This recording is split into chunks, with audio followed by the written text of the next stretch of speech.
The emergency lights of Mercy General Hospital pulsed weakly against the night sky, painting the parking lot in alternating washes of red and shadow that stretched across the rain-slicked asphalt like bleeding wounds. Clara Rhodes pushed through the staff exit, pulling her thin cardigan tighter around her scrubs as she met the biting cold of a November dawn in Chicago's South Side.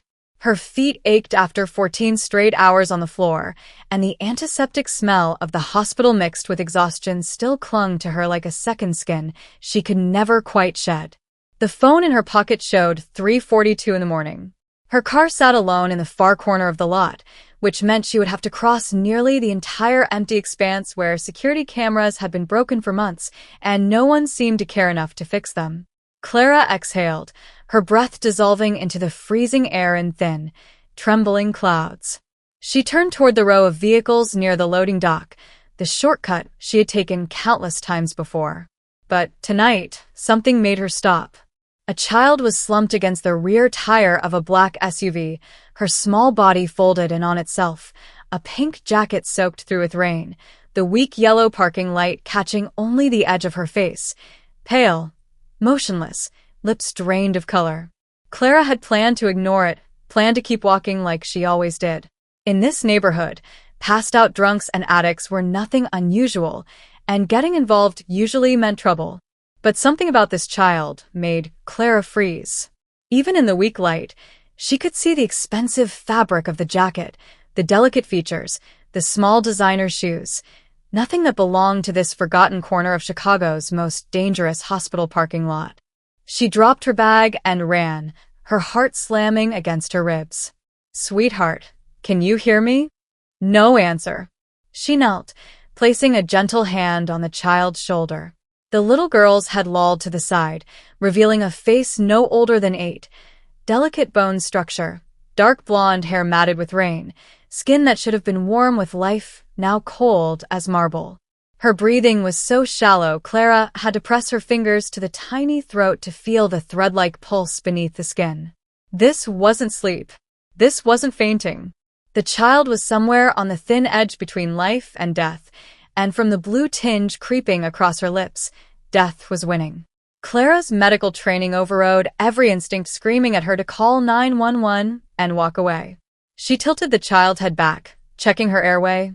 Clear but barely moving air. Pupils dilated and unresponsive. Skin clammy. Muscle tremors.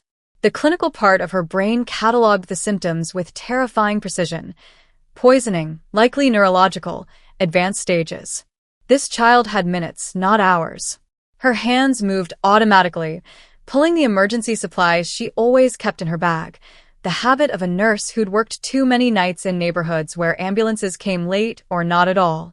But even as she worked, even as she stabilized the child's position and checked for identification, a cold dread was spreading through her chest. Someone had left this little girl here to die. Alone. In the dark. In the cold. And whoever had done it was either a monster or desperate enough to become one. Clara's fingers found a pocket in the pink jacket, and inside, a small card, heavy paper stock, expensive, with a single phone number embossed in gold.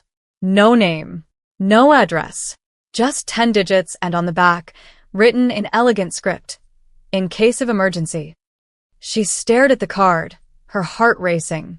Every rational instinct told her to call 911, to let the system handle this, to protect herself. But staring down at the child's blue lips, at the way her small chest barely rose and fell, Clara understood something with brutal clarity. By the time an ambulance arrived, this little girl would be dead. And the card in her hand, the emergency number left by someone who cared enough to give her a lifeline, might be the only chance either of them had. Clara pulled out her phone, her hands shaking as she dialed. 1 ring. 2. The voice that answered was low, cold, and vibrated with barely controlled violence that made every hair on her body stand on end. "Who is this?"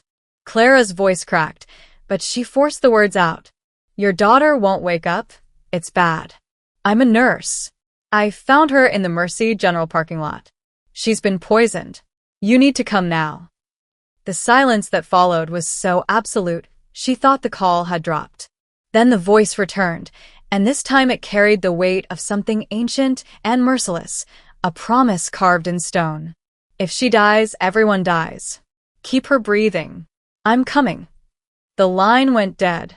Clara stared at the dark screen, a chill crawling up her spine that had nothing to do with the November cold. She had no idea who she'd just called. No idea what world she'd just stepped into. She only knew that in trying to save one small life, she had just set something in motion that would change everything. And as she knelt there in the rain, pressing her fingers to the child's fading pulse, Clara Rhodes understood with terrible clarity that her ordinary life had just ended, and whatever came next would be written in blood, power, and choices she wasn't ready to make. But the little girl's heart was still beating. So Clara did the only thing she knew how to do. She held on. And she waited for the monster she'd just summoned to arrive. Hi everyone, welcome back. If you're ready to dive into the full story, hit that subscribe button and drop a comment telling me where you're watching from. Trust me, tomorrow I've got another wild story coming your way, and you definitely don't want to miss it. Now, let's jump right in.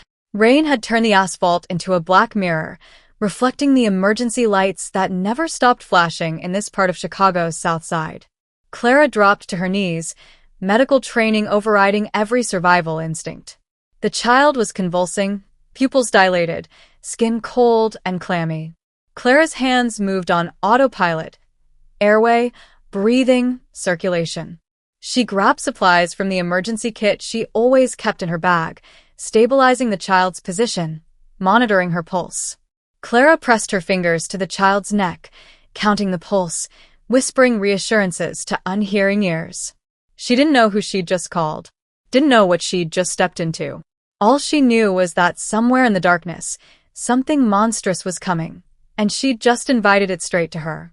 The little girl's chest rose and fell beneath Clara's hands. Alive. For now. That one decision, to save a stranger's dying child, would change everything forever. They arrived in 4 minutes.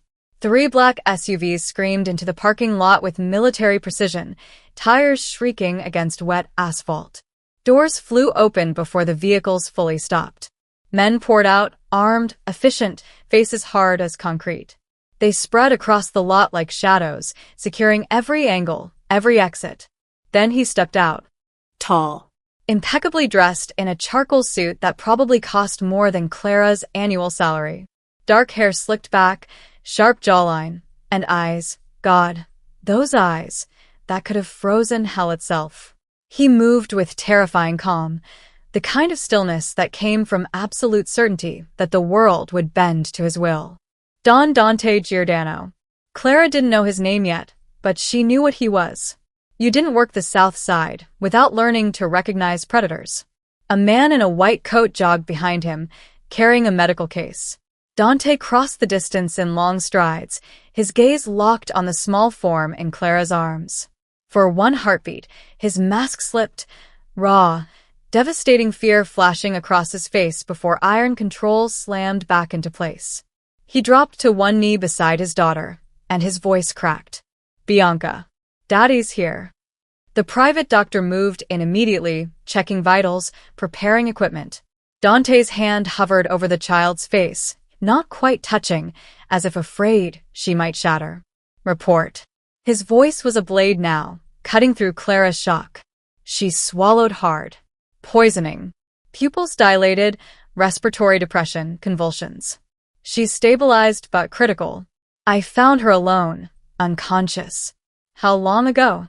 Maybe 10 minutes before I called you. Dante's eyes snapped to hers. Dark, calculating, searching for lies. Why did you call me instead of 911?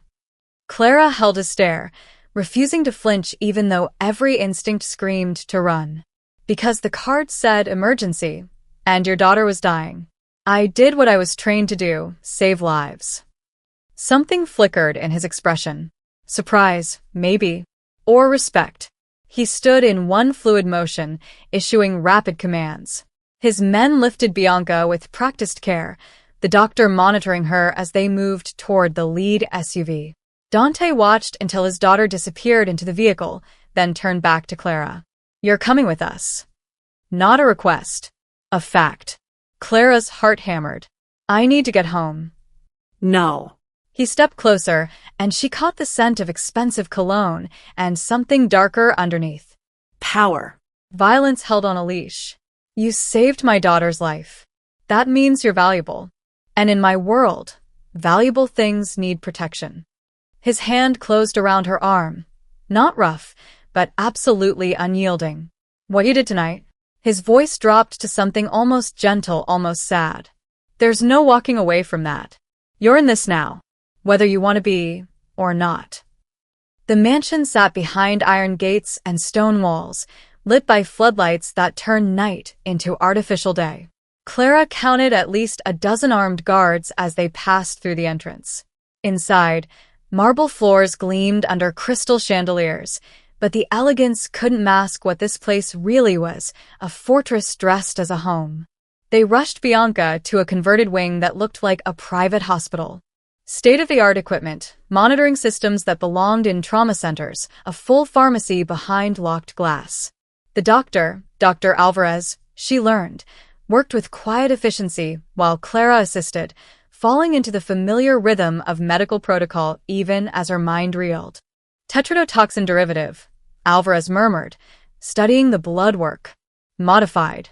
This wasn't street poison. Clara's stomach dropped. Tetrodotoxin. Pufferfish toxin.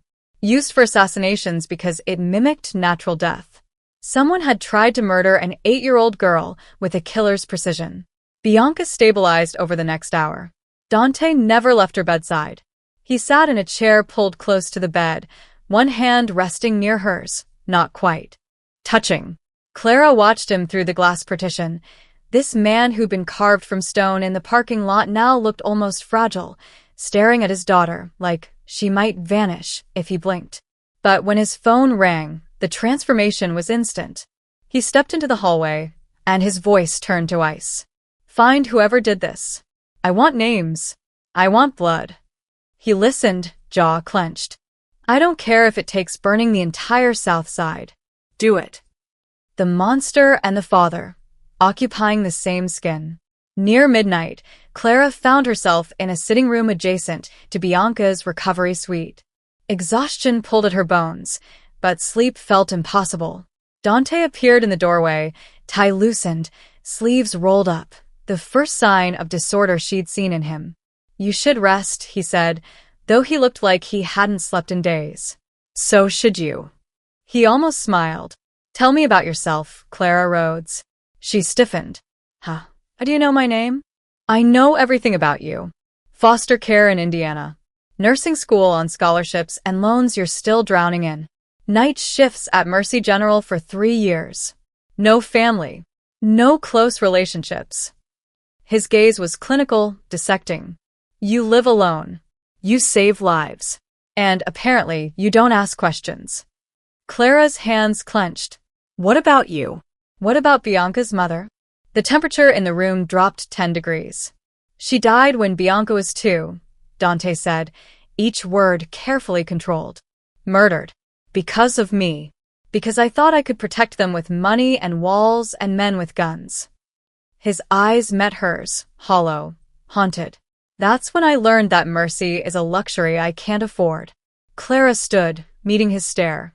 Then why is your daughter alive? I showed mercy. That's the only reason you still have her. Silence stretched between them, heavy with challenge. Dante studied her, really looked at her, and something shifted in his expression. Respect. And beneath it, something sharper. Suspicion. Maybe, he said quietly. You're more dangerous than I thought. Bianca woke screaming. Clara was at her bedside in seconds, Dante half a step behind her. The little girl thrashed against the sheets, eyes wild with terror, small hands clawing at the IV line. No, please. Bianca, sweetheart, you're safe. Clara caught her hands gently, keeping her voice low and steady. You're safe now. I'm Clara. I'm a nurse. You're going to be okay. Daddy. Bianca's cry was desperate, broken. Dante moved forward, but something held him back. Fear, maybe, or the memory of almost losing her. Clara glanced at him, saw the crack in his armor, and gently guided Bianca's gaze toward the doorway. Look, your daddy's right here. Dante crossed the distance then, kneeling beside the bed. Ai via, piccola. Daddy's here. His voice was raw, stripped of all authority.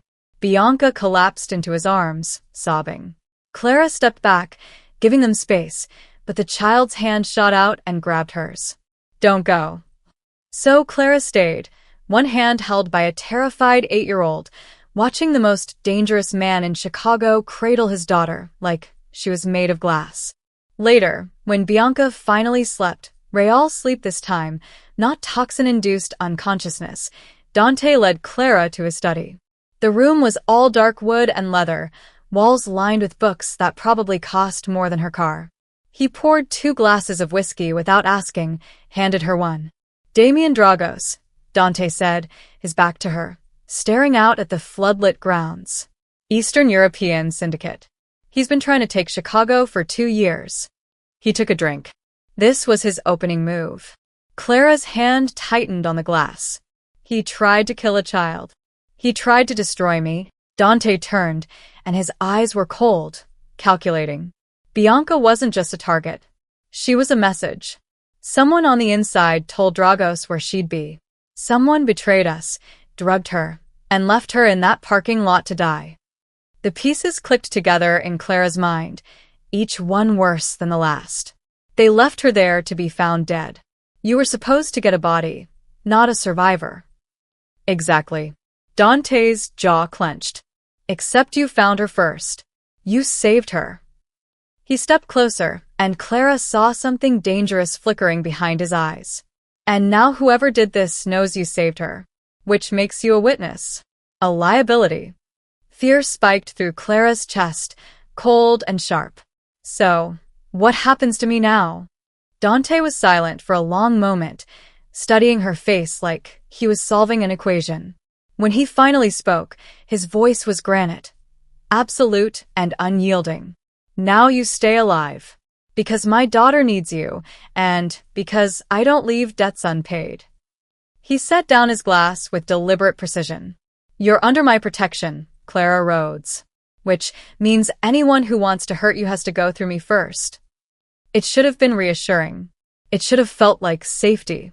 But Clara understood then what she'd truly stepped into, a world where kindness made you valuable, and valuable meant dangerous, and safety was just another word for captivity. 3 days passed in the gilded cage of Dante's compound.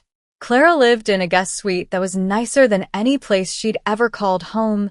Silk sheets, a bathroom with heated floors, a view of manicured gardens patrolled by armed men. Prison had never looked so beautiful. She spent most of her time with Bianca, reading stories about princesses and dragons, playing quiet card games, braiding the girl's dark blonde hair. Bianca clung to her with the desperate affection of a child who'd learned too young that people disappeared. And Clara, who'd never had anyone to protect, never had anyone who needed her like this, found something breaking open in her chest. Something maternal and fierce and terrifying. Dante watched from doorways and hallway shadows. She'd catch glimpses of him, arms crossed, expression unreadable, eyes tracking every interaction. She couldn't tell if he was grateful or threatened by how quickly his daughter had attached to her. On the 4th day, Clara tried to call Mercy General. Dante's hand closed over her phone before she finished dialing. No contact, he said flatly. I have a life. Not anymore. His voice was iron. You're dead to your old life until I find the traitor. One call could tell Dragos exactly where you are. So, I'm just supposed to disappear? You're supposed to survive. The attack came that afternoon. A delivery truck, medical supplies, legitimate credentials, a face Dante's men recognized from previous orders. They were waving it through the gate when Clara saw Bianca playing near the window, and something cold slithered down her spine. Get down. The words left her mouth a second before the shooting started. Glass exploded. Men poured from the truck, black tactical gear, automatic weapons, moving with military precision. Dante's guards returned fire, the compound erupting into chaos. Clara threw herself over Bianca, dragging the screaming child behind a marble column as bullets chewed through walls. She saw Dante moving through the carnage like death itself, fluid, precise, unstoppable. He dropped 2 men with shots, so clean they barely had time to register surprise. The third attacker came at him from behind, and Dante spun, caught the man's wrist, twisted until bones snapped, and put a bullet through his skull at point-blank range. The silence after was deafening. Dante turned, blood spattered across his white shirt, and his eyes found Clara's across the wreckage. She was shaking, trembling so hard her teeth chattered, but she stood, Bianca clutched against her hip, and met his gaze with something that wasn't quite fear. "I'm not leaving Bianca," Clara said, voice steady despite the terror coursing through her veins. "So, if you want me safe, make me safe." Something shifted in Dante's expression. Not surprise. Recognition. He crossed to her in 3 strides, touched Bianca's hair, then Clara's face, a fleeting, almost reverent gesture. "I will," he promised, and it sounded like an oath. For the first time since that parking lot, Clara believed him. Clara found him in his study at 2 in the morning, surrounded by screens showing security footage, a half-empty bottle of whiskey on the desk. He didn't look up when she entered, but his shoulders tensed, aware, always aware. "Can't sleep?" His voice was rough, scraped raw by exhaustion or grief, or both. Bianca had a nightmare. "I stayed until she went back down." Clara hesitated in the doorway. "You should rest too." "Can't." He rewound footage, watched masked figures breach his gate again, jaw clenched. "Every time I close my eyes, I see her dying in that parking lot. I see," he stopped, took a drink. "I see my wife." Clara moved closer, drawn by the crack in his armor. "What happened to her?" Dante was silent so long she thought he wouldn't answer. Then, "Car bomb. Meant for me." She was picking up Bianca from daycare. His fingers tightened on the glass. "I built this empire thinking power meant protection. All it did was paint a target on everyone I loved." The weight of that confession settled between them like broken glass. "I grew up in foster care," Clara said quietly. 11 different homes before I aged out. Some were fine. Some were. She wrapped her arms around herself. "I became a nurse because I wanted to save people. Because no one saved me when I needed it most." Dante finally looked at her, really looked at her, and she saw recognition in his eyes. "We're the same, you and I, shaped by what we survived." No. Clara shook her head. "You survived and built walls. I survived and looked for people to save." She moved to stand across from him, meeting his gaze. "That night in the parking lot, you asked why I called you instead of 911. Because I saw a child, not a crime lord's daughter. I saw someone who deserved to live." Her voice softened. "Don't you want to be that kind of man, the kind whose daughter grows up knowing her father saved lives, not just took them?" Dante's expression shattered and reformed into something raw, something vulnerable. "I stopped believing that was possible a long time ago." "Your daughter believes it." Clara reached across the desk, her hand hovering near his. "Maybe that's enough." His fingers closed around hers, warm, solid, trembling almost imperceptibly. "You see something in me that doesn't exist. I see something in you that you've forgotten." Clara squeezed his hand. "The man who rushed to his daughter's side. The man who sits by her bed every night. The man who's terrified of failing her." She paused. "That man is worth saving too." Dante stared at their joined hands like he'd forgotten what gentle touch felt like. When he spoke, his voice was barely a whisper. "Stay. Please." And Clara did. They found the traitor on the 5th day. Marco Rossini, trusted lieutenant, Dante's right hand for 8 years, the man who'd held Bianca as a baby. The betrayal cut deeper than any blade. Dante told Clara he was handling it personally. She saw something deadly settle into his expression, all the vulnerability from the night before locked away behind steel. "I'm coming with you," Clara said. No. "If I'm staying in this world, I need to understand it. All of it." She met his gaze, unflinching. "I need to see who you really are."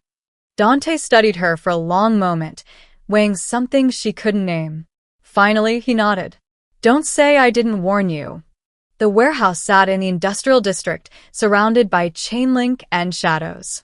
Inside, fluorescent lights buzzed over concrete floors stained with things Clara didn't want to identify. Marco was bound to a chair in the center, face already swollen, blood dripping from his nose. Dante positioned Clara in an adjacent room, close enough to hear, far enough to maintain plausible distance. The door stayed open. He wanted her to witness this. Needed her to understand what loving him would cost. Why? Dante's voice was conversational, almost gentle. That made it worse. He offered me $2 million. Marco's words dissolved into pleading. Dante, please, I have a family. So do I. You sold my daughter's location to a man who wanted her dead. I didn't know he'd, actually. The sound of bone breaking. Marco's scream. Clara pressed her hand to her mouth, fighting nausea. She heard the confession spill out, dates, meetings, payment schedules. Every detail of how Marco had orchestrated Bianca's murder for money. Then silence. Dante's voice, cold as winter. You taught me to fish when I was 10. I trusted you with everything. Dante, per favore. The gunshot was impossibly loud in the enclosed space. Clara's whole body shook. She should run. Should demand to leave. Should be horrified beyond words. But when Dante emerged, blood spattered on his cuffs, eyes hollow and distant, walls rebuilt higher than ever, she didn't move away.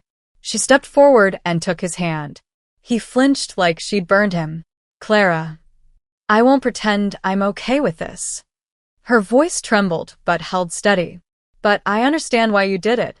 He tried to murder your daughter. And if I'm going to stay in this world, I need to see all of you, even the parts that terrify me. Dante pulled his hand back, putting distance between them. This is who I am, Clara. I can't be anything else. Then let me decide if that's someone I can stand beside. She closed the distance he'd created, held his blood-stained hand between both of hers. You keep waiting for me to run. I'm still here. Something cracked in his expression, hope and horror and desperate, fragile need. Why? He whispered. Because you're worth saving too. Dragos made his move 3 days later. A medical transport, supposedly safe, arranged through channels even Dante trusted. Clara was with Bianca in the back when the SUV suddenly veered off route. She had half a second to register the driver's face. Wrong. All wrong. Before Dante's voice crackled through the security radio. It's a trap. Hold on. The chase lasted 7 minutes. Dante's men intercepted the vehicle on Lakeshore Drive, bullets shattering windows as they forced it to stop. Clara shielded Bianca with her body, again, always, while the world exploded around them. They got Bianca back. But Dante's rage was a living thing. He mobilized everything, every soldier, every weapon, every blood debt owed.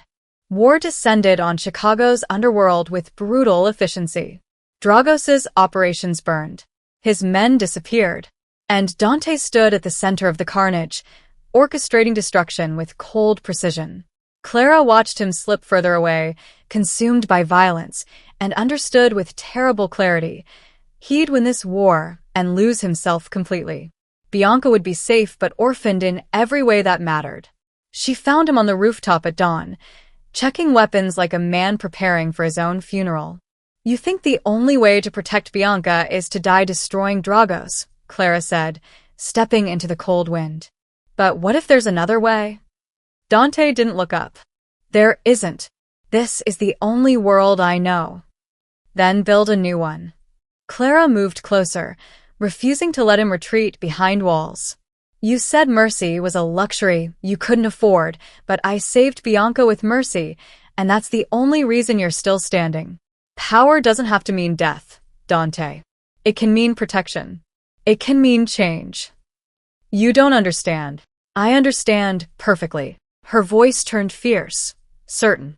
You're so busy being the monster everyone expects that you've forgotten you could be anything else. But I've seen you with Bianca. I've seen the man who sits by her bed every night, terrified she'll stop breathing. That man is more powerful than any crime lord. She stepped close enough to touch him. Let me help you. Not as your nurse, not as someone you're protecting, but as your equal. Dante finally looked at her, and something shifted in his eyes. Not the frightened woman from the parking lot. Not the nurse who stumbled into his world. A queen.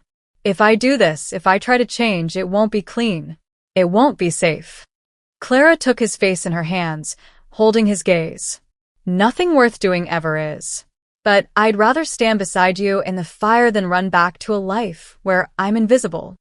Dante's hands came up to cover hers, trembling. You're asking me to believe in something I killed a long time ago. I'm asking you to believe in us. Clara's smile was small, fierce, absolutely certain. Now let's go save our daughter. Our daughter. The words hung in the air between them like a promise, like a vow, like the beginning of something that could reshape an empire.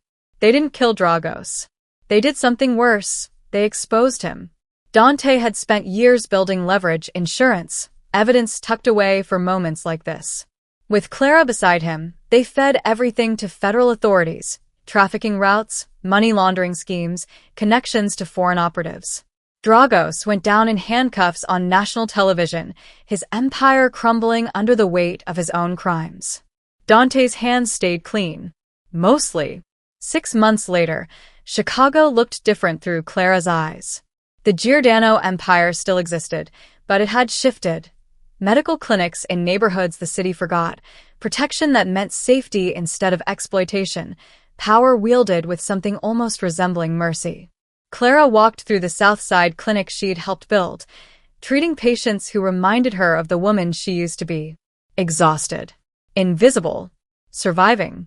Now she gave them what no one had given her, care without judgment, help without strings. Bianca came with her sometimes, bringing coloring books for the children in the waiting room. 8 years old, and already learning that power meant responsibility.